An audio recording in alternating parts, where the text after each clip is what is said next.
Broer, kyk gou hier net. Okay, hy's nou oop, die wasbak.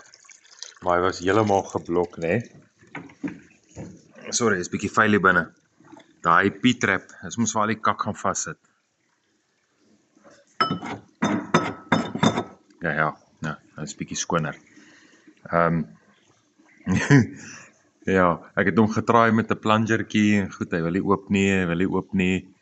Tap ek nou al twee wasbakke vol water. En toe doen ek dit.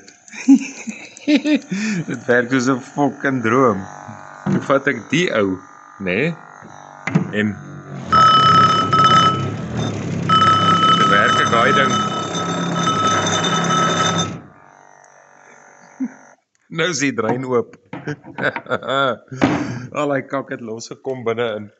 Fokol, ek los hierdie kraan gou so 'n bietjie oop om te kyk, niks. Hy was tot bo vol, so erg was hy geblok.